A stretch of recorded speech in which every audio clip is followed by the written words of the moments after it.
Mga Spark, kamusta kayo? At ngayon, pag-uusapan natin ang mga bagay na dapat mong gawin para ang lalaki naman ang siyang mabaliw at humabol sa iyo.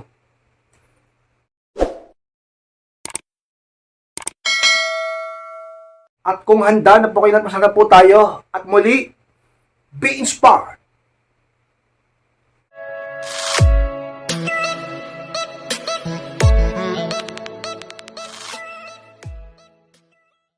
At ang unang bagay ka-inspire na dapat mong gawin upang ang lalaki naman siyang mabaliw at humabol sa iyo is dapat nawawala-wala ka paminsan-minsan. Yan ang unang sikreto ka-inspired upang ang isang lalaki ang siya namang mabaliw at humabol sa iyo.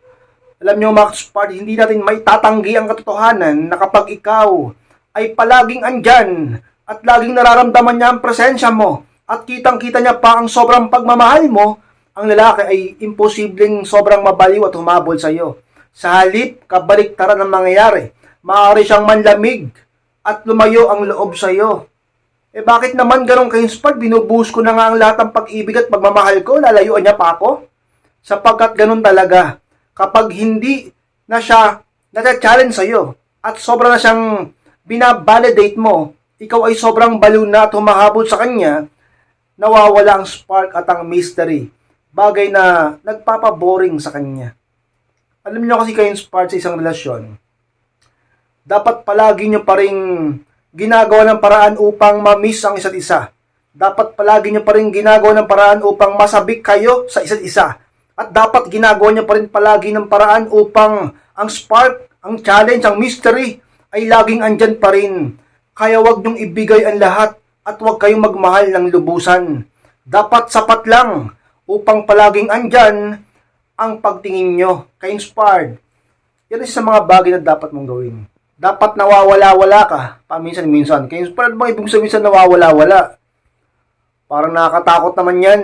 Hindi naman ka-inspired. Ang ibig sabihin, kung ngayon, ay palagi kang nandyan, palagi mong binubusan lahat ng oras mo sa kanya, o kaya naman napakarami mong available time sa kanya, at talaga namang ka-inspired, kung minsan ikaw pa ang unang nagpaparamdam sa kanya. Ikaw pa madalas ang nag-i-initiate at nagpapakita ng napakaraming effort, boss, bawasan mo na upang hindi na siya ma-spoiled at hindi na lumaki ang ulo niya at mawala ng pagiging kampante niya at magkaroon naman ng takot sa puso niya. Diba? Kapag itinigil mo yan o binawasan mo yan yung mga bagay na yan, dapat nawawala-wala ka pa minsan-minsan tulad ng hindi ka magpaparamdam ng ilang oras o hindi ka magpaparamdam ng isang buong araw. Siyempre, dapat meron kang magandang dahilan. Sabi na, baka inspired, bakit naman ganyan? Baka naman mas lalong magagalit yan. Paminsan-minsan mo lang naman gagawin. At nasa sa'yo kung anong idadahilan mo. Dapat ka-inspired. Magaling ka rin magdahilan. Dapat marunong ka rin kasing magpamis. Marunong ka rin dapat ng game. Sapagkat sa isang relasyon, kapag hindi ka marunong ng game, at yung lalaki marunong maglaro, kung paanong hindi siya mababalo sa iyo, lagi kang talo. Kaya nga 'di ba, kung sino yung nagmamahal ng lubusan, yung pa'y nasasaktan. Dapat sapat lang at dapat marunong ka ka-inspired na laging pasabikin ng lalaki sa iyo. Isa sa mga dapat mong gawin. Dapat nawawala-wala ka paminsan-minsan. Tulad ng magtaka siya kung bakit matagal ka mag-reply. Magtaka kung bakit hindi ka na masyadong nagmamahal. Noon, araw-araw nagpo-post ka. At mapaisip siya kung bakit ang tagal mong mag-message. Bagay na mas lalo magpapabalo sa kanya. At dahilan kung bakit siya laging maghahabol sa iyo. Ka-inspire. Pangalawang dapat mong gawin ka-inspire upang lalaki naman siyang mabaliw at humabol sa iyo is itigil o ihinto mo na ang kabaliwan at paghahabol sa kanya ng pangalawa ka-inspire. Kung gusto mo ng lalaki naman ang siyang mabaliw naman at humabol naman sa iyo, itigil mo naman kasi yung kabaliwan at paghahabol mo. Ganyan lang yan eh. Diba? Isip-isipin mo. Paano siya maghahabol at mabablo sa iyo kung ikaw mismo siyang gumagawa nun sa kanya? Hindi ba? Marami pa naman sa inyo ganyan. Sobrang tanga kung magmahal. Sobrang tanga kung umibig. Buhos lahat kahit pa sarili lang kaperahan. Nalugi ka na, naghihirap ka na, at ibinubuhos mo ng lahat pati kahihiyan. Dignidad, integridad, at ang iyong pride ay binigay mo na pero para bang kulang pa rin sa lalaki. At wala ka na natitirang moral. Bagsak ang moral. Sapagkat din ka-inspired. Sa kagagawan mo din. Ibinibigay mong lahat. Kaya itigil mo ng kabaliwan. At labis na paghahabol. Ang iyong karupukan. At ang iyong katangahan. Itigil mo na upang ang lalaki ay makita ng lubusan ng iyong halaga. Kaya paano ko itigil na mahal ko siya? Alam ko, mahal mo siya. Pero balansehin mo naman yung effort at damdamin mo. Na tipong hindi na fair eh. Grabe, unfair na talaga. Unfair na nga ang mundo. Tinutulungan mo pa ang pagkakataon na mas lalo maging unfair sa'yo. Hindi lahat ng bagay kontrolado mo. Ang kontrolado mo ang sarili mo. At lagi mong tatandaan na laging nananalo at nagtatagumpay at nangingibabaw ang taong kayang kontrolin ang kanyang sarili at hindi nagpapadala sa kanyang emosyon. Ang iyong isipan ng sikreto. Kaya inspired. Mindset ba? Diba? Kaya mo yan. Dapat makapangyari at malakas ang isipan upang matalo palagi ang iyong damdamin at upang hindi ka nang laging nababalot na naghahabol sa kanya. Upang tumigil ang kabaliw at paghahabol mo sa kanya. Upang siya naman ang siyang mabaliw at humabol sa iyo. Kaya inspired.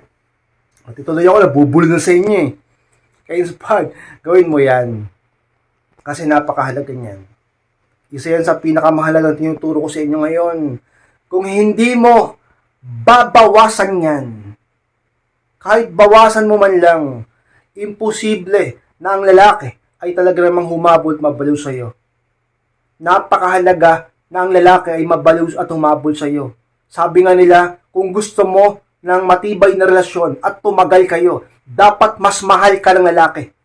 Ulitin ko kung gusto mo ng matibay at matagal ang relasyon, dapat sa isang relasyon mas nagmamahal ang lalaki. Dapat mas mahal ka ng lalaki kaysa sa pagmamahal mo sa kanya.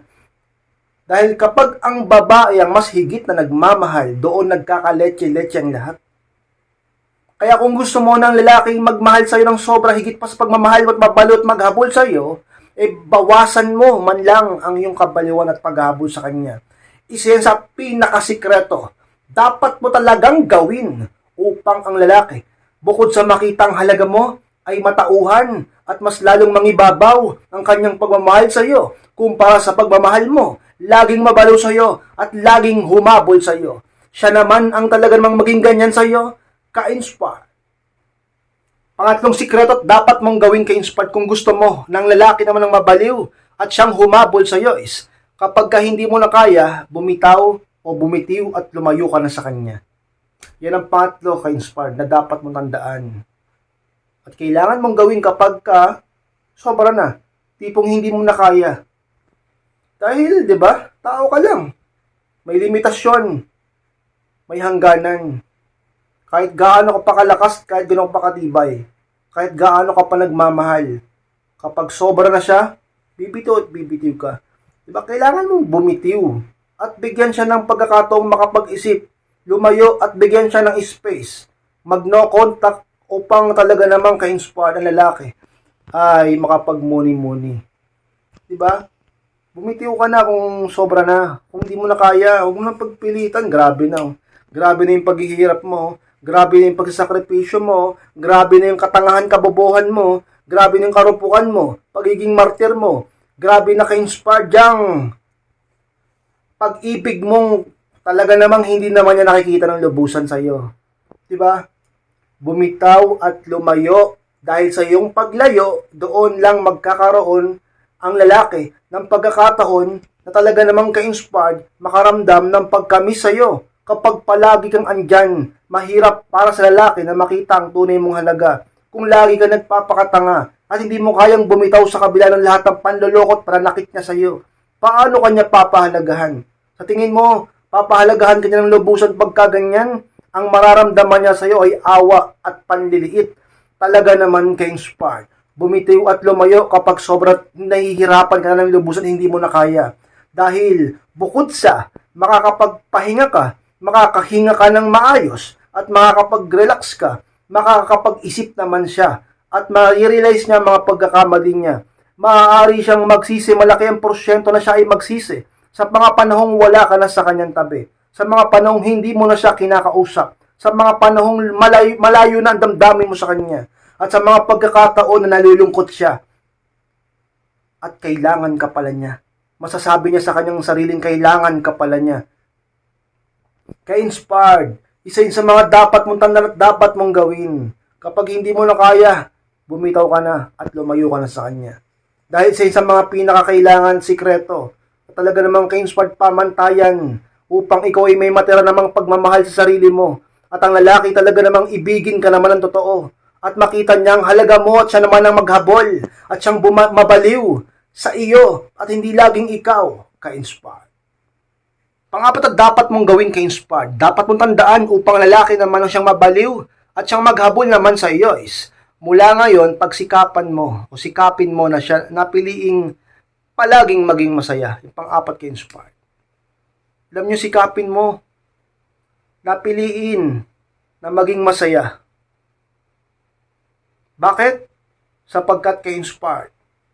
Isa yan sa pinakatalaga namang makakatulong upang ang lalaki ay makita ang value mo at magsisi sa kanyang mga ginawa. Lalo na kapag ikaw ay lumayo na at hindi ka na nagpaparamdam sa kanya sapagkat siya'y sobra na. Ang lalaki naman ang maghahabol at mababalo sa iyo. Kapag nakita niya na masaya ka na, kahit wala siya. Kapag nakita niya na masaya ka na, kahit wala ang presensya niya. Kapag nakita niya na masaya ka na, kahit hindi na kayo nag-uusap, kahit hindi na kayo nagkikita, kahit hindi na kayo magkasama. Kapag nakikita niyang maligaya at masaya ka na sa piling ng iba o sa ibang tao tulad ng iyong pamilya, mga kaibigan.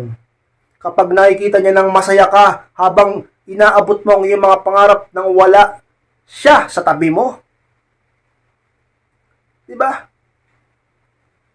Pag pinapakita mong palagi kang lugmok, palagi kang nakasimangot, lagi kang malungkot at parang bigong-bigo ka sa buhay, anong iisipin niya?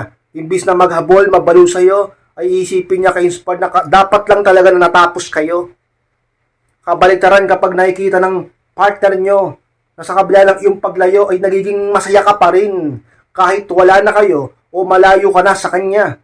Malaking sampal yon sa kanyang pagmumuka, kaliwat kanan sa harap pa. Talaga naman ka-inspired ang pagbaba ng kanyang pride at pagbaba ng kanyang ego, pagkawala ng kanyang kumpiyansa at paglaho ng kanyang pagiging proud sa kanyang sarili at pagpanaw ng pagiging kampante niya sa kanyang sarili ay ang simula ka-inspired ng kanyang pagpapakumbaba at ang pagpapakumbaba ng kanyang puso ang siyang magiging dahilan upang makita ng kanyang mga mata ang iyong halaga.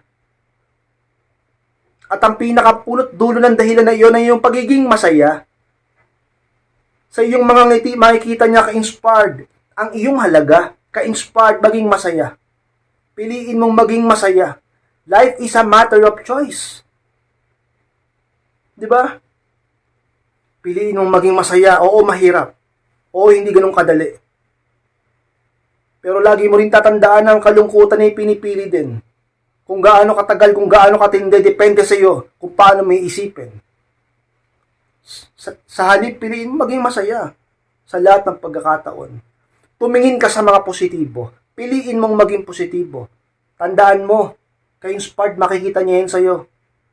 At masasabi niyang mahal na mahal ka pala niya. Kapag nakikita niyang masaya ka na kahit wala siya.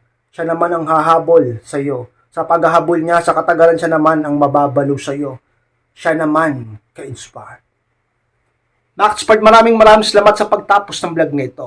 Kung kalimutan na mag-like, comment, and pakishare na rin po ng video na ito upang makatulong naman po tayo sa iba't sa mga hindi pa po nakakalik ng subscribe. Click nyo po yung subscribe, Naka-inspired, click nyo po notification bell upang ma-notify kayo pag may bago akong upload. Sa mga gusto magpa-coaching o humingi ng payo, message lang po ako sa akin Facebook and yung profile picture ko sa FB. Kapag sinearch nyo ako at nakita nyo ang FB ko na yan, i-message nyo ako dyan, i-chat nyo ako. Ako po mismo ang siya magre-reply, magbabasa ng message nyo, at siyang kakausap sa inyo, ka-inspired.